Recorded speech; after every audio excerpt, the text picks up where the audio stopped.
काशी में प्रताप मुकुट नाम का राजा राज्य करता था। उसका वज्र मुकुट नाम का एक बेटा था। एक दिन राजकुमार दीवान के लड़के को साथ लेकर शिकार खेलने जंगल गया। घूमते घूमते उन्हें तालाब मिला। उसके पानी में कमल खिले थे और हंस किलोल कर रहे थे। किनारों पर घने पेड़ थे जिन पर पक्षी चहचहा रहे थे। दोनों मित्र वहां रुक गए और तालाब के पानी में हाथ मुंह धोकर ऊपर महादेव के मंदिर पर गए। घोड़ों को उन्होंने मंदिर के बाहर बांध दिया। वो मंदिर में दर्शन करके बाहर आए तो देखते क्या है कि तालाब के किनारे राजकुमारी अपनी सहेलियों के साथ स्नान करने आई है। दीवान का लड़का तो वहीं एक पेड़ के नीचे बैठा रहा, पर राजकुमार से न रहा गया। वह आगे बढ़ गया। राजकुमारी ने उसकी ओर देखा तो वह उस पर मोहित हो गया। राजकुमारी भी उसकी तरफ देखती रही। फिर उसने किया क्या कि जूड़े में से कमल का फूल निकाला, कान से लगाया, दांत से कुतरा, पैर के नीचे दबाया और फिर छाती से लगा, अपनी सखियों के साथ चली गई। उसके जाने पर राजकुमार निराश हो अपने मित्र के पास आया और सब हाल सुनाकर बोला, मैं इस राजकुमारी के बिना नहीं रह सकता। पर मुझे न तो उसका नाम मालूम है न ठिकाना। वह कैसे मिलेगी? दीवान के लड़के ने कहा, राजकुमार, आप इतना घबराए नहीं। वह सब कुछ बता गई है। राजकुमार ने पूछा, कैसे? वह बोला, उसने कमल का फूल सिर से उतार कर कानों से लगाया तो उसने बताया कि मैं कर्नाटक की रहने वाली हूँ। दांत से कुतरा तो उसका मतलब था कि मैं दंतबाट राजा की बेटी हूँ। पांव से दबाने का अर्थ था कि मेरा नाम पद्मावती है और छाती से लगाकर उसने बताया कि तुम मेरे दिल में बस गए हो। इतना सुनना था कि राजकुमार खुशी से फूल उठा। बोला, अब मुझे कर्नाटक देश में ले चलो। दोनों मित्र वहां से चल दिए। घूमते फिरते, सैर करते, दोनों कई दिन बाद वहां पहुंचे।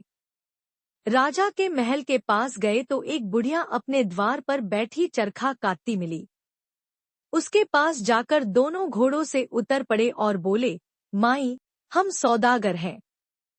हमारा सामान पीछे आ रहा है। हमें रहने को थोड़ी जगह दे दो। उनकी शक्ल सूरत देखकर और बात सुनकर बुढ़िया के मन में ममता उमड़ आई। बोली, बेटा, तुम्हारा घर है। जब तक जी में आए, रहो। दोनों वहीं ठहर गए। दीवान के बेटे ने उससे पूछा, माई, तुम क्या करती हो? तुम्हारे घर में कौन कौन है? तुम्हारी गुजर कैसे होती है? बुढ़िया ने जवाब दिया, बेटा, मेरा एक बेटा है जो राजा की चाकरी में है। मैं राजा की बेटी पद्मावती की दाई थी। बूढ़ी हो जाने से अब घर में रहती हूँ। राजा खाने पीने को दे देता है। दिन में एक बार राजकुमारी को देखने महल में जाती हूँ। राजकुमार ने बुढ़िया को कुछ धन दिया और कहा, माई, कल तुम वहां जाओ तो राजकुमारी से कह देना कि जेठ सुदी पंचमी को तुम्हें तालाब पर जो राजकुमार मिला था वह आ गया है। अगले दिन जब बुढ़िया राजमहल गई तो उसने राजकुमार का संदेशा उसे दे दिया। सुनते ही राजकुमारी ने गुस्सा होकर हाथों में चंदन लगाकर उसके गाल पर तमाचा मारा और कहा, मेरे घर से निकल जा। बुढ़िया ने घर आकर सब हाल राजकुमार को कह सुनाया। राजकुमार हक्का बक्का रह गया। तब उसके मित्र ने कहा, राजकुमार, आप घबराएं नहीं, उसकी बातों को समझें। उसने देसों उंगलियां सफेद चंदन में मारी। इससे उसका मतलब यह है कि अभी 10 रोज चांदनी के हैं। उनके बीतने पर मैं अंधेरी रात में मिलूंगी। 10 दिन के बाद बुढ़िया ने फिर राजकुमारी को खबर दी तो इस बार उसने केसर के रंग में 3 उंगलियां डुबोकर उसके मुंह पर मारी और कहा, भाग यहाँ से। बुढ़िया ने आकर सारी बात सुना दी। राजकुमार शोक से व्याकुल हो गया। दीवान के लड़के ने समझाया, इसमें हैरान होने की क्या बात है? उसने कहा है कि मुझे मासिक धर्म हो रहा है। 3 दिन और ठहरो। 3 दिन बीतने पर बुढ़िया फिर वहां पहुंची। इस बार राजकुमारी ने उसे फटकार कर पश्चिम की खिड़की से बाहर निकाल दिया। उसने आकर राजकुमार को बता दिया। सुनकर दीवान का लड़का बोला, मित्र, उसने आज रात को तुम्हें उस खिड़की की राह बुलाया है। मारे खुशी के राजकुमार उछल पड़ा। समय आने पर उसने बुढ़िया की पोशाक पहनी, इत्र लगाया, हथियार बांधे। दोपहर रात बीतने पर वह महल में जा पहुंचा और खिड़की में से होकर अंदर पहुंच गया। राजकुमारी वहां तैयार खड़ी थी। वह उसे भीतर ले गई। अंदर के हाल देखकर राजकुमार की आंखें खुल गईं। एक से एक बढ़कर चीजें थी। रात भर राजकुमार राजकुमारी के साथ रहा। जैसे ही दिन निकलने को आया कि राजकुमारी ने राजकुमार को छिपा दिया और रात होने पर फिर बाहर निकाल लिया। इस तरह कई दिन बीत गए। अचानक एक दिन राजकुमार को अपने मित्र की याद आई। उसे चिंता हुई कि पता नहीं उसका क्या हुआ होगा। उदास देखकर राजकुमारी ने कारण पूछा तो उसने बता दिया। बोला, वह मेरा बड़ा प्यारा दोस्त है, बड़ा चतुर है। उसकी होशियारी ही से तो तुम मुझे मिल पाई हो। राजकुमारी ने कहा, मैं उसके लिए बढ़िया बढ़िया भोजन बनवाती हूँ। तुम उसे खिलाकर तसल्ली देकर लौट आना। खाना साथ में लेकर राजकुमार अपने मित्र के पास पहुंचा। वे महीने भर से मिले नहीं थे। राजकुमार ने मिलने पर सारा हाल सुनाकर कहा कि राजकुमारी को मैंने तुम्हारी चतुराई की सारी बातें बता दी हैं, तभी तो उसने यह भोजन बनाकर भेजा है। दीवान का लड़का सोच में पड़ गया। उसने कहा, यह तुमने अच्छा नहीं किया। राजकुमारी समझ गई कि जब तक मैं हूँ, वह तुम्हें अपने बस में नहीं रख सकती।